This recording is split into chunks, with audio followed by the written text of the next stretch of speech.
నమస్తే అండి. Bone marrow transplantation గురించి చెప్పేటప్పుడు ఇది చాలా పాత ప్రొసీజర్ అసలు. చెప్పాలంటే చాలా సంవత్సరాల నుంచి ఇది అందుబాటులో ఉంది ప్రపంచంలో. మనకి ఇండియాలో కొన్ని హయ్యర్ సెంటర్స్‌లో ఇంచుమించు 1980స్, 1990స్‌లో ఇది మొదలుపెట్టారు. స్లోగా చేసుకుంటూ రావడం మొదలైంది. ఇప్పుడు ఏమైందంటే ఇది ఎక్స్‌పోనెన్షియల్‌గా ఇది అభివృద్ధి చెందినమాట ఇండియాలో. మనకి చిన్న చిన్న పట్టణాల్లో అంటే వైజాగ్ లాంటి ఊర్లలో కూడా ఇప్పుడు ఇది మనకి 5, 6 సంవత్సరాల నుంచి మనం బోన్ మ్యారో ట్రాన్స్‌ప్లాంటేషన్ చేయగలుగుతున్నాం అనమాట.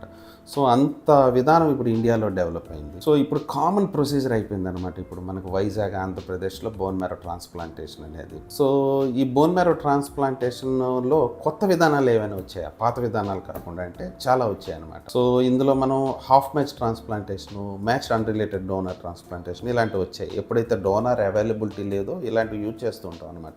So half match donor transplantation చేసేటప్పుడు కొంత సక్సెస్ రేట్స్ పెంచడానికి ఆల్ఫా, బీటా డెప్లిషన్స్ అని ఇలాంటివన్నీ కొన్ని రకాల నూతన విధానాలు అందుబాటులోకి వచ్చి patient taluka survival rates and bone marrow transplantation success rates బాగా పెరిగాయి అన్నమాట.